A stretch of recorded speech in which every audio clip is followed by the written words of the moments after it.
Hey, foodie friends. Have you ever had one of those days where absolutely everybody gets on your nerves?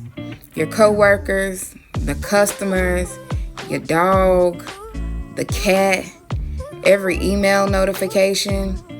Shoot, even the sound of my own breathing was starting to irritate me today. And then, somewhere around noon, you just have to stop and ask yourself, am I the drama? Now let me explain. The only thing getting me through my workday was knowing that there was a food truck coming to my apartment complex for lunch. I had already planned to have a little lunch date with myself. Fresh food, sunshine, a reason to leave my desk. But baby, tell me why once I got to the front, I looked at that announcement and realized the food truck came yesterday, girl. I done spent half my workday emotionally attached to a lunch that no longer existed. At this point, I'm just driving around, irritated. Irritated that I missed the food truck, irritated that my little lunch plans fell apart, and mostly irritated that nobody in my family thought to build generational wealth before I got here. Like, why I gotta work?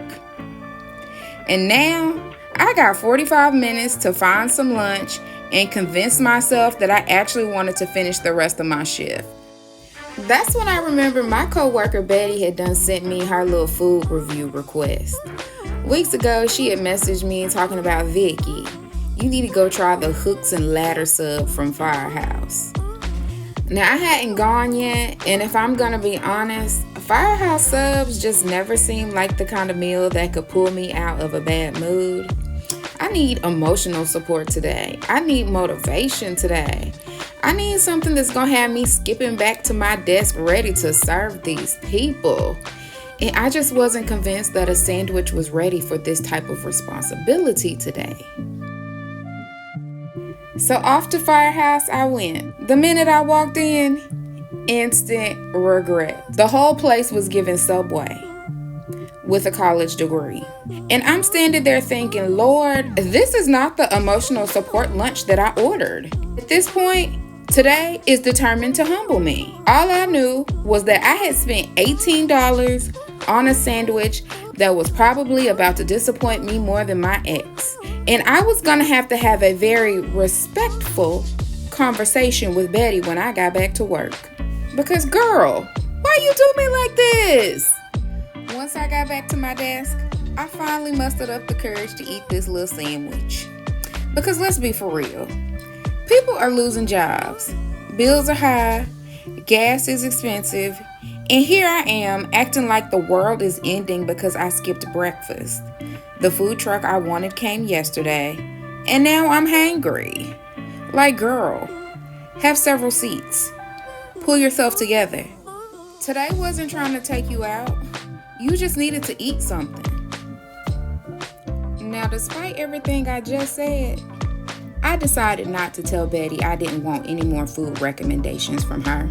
Instead, I called my girl and somehow we ended up discussing her retirement plans. I told her she needs to retire somewhere like Bora Bora.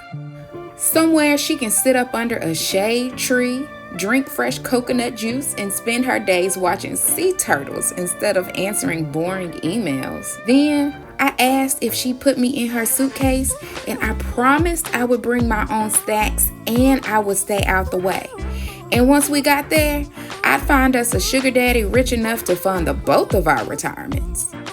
So even though the sandwich wasn't all that great, it did give me a reason to get out the house, laugh with my coworker, and before I knew it, honey, it was time to clock out. Somehow Betty and that little mediocre sandwich got me through the rest of my shift.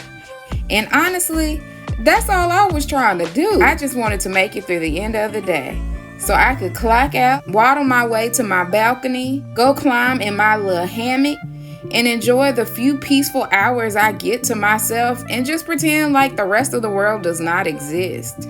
And some days, that's enough.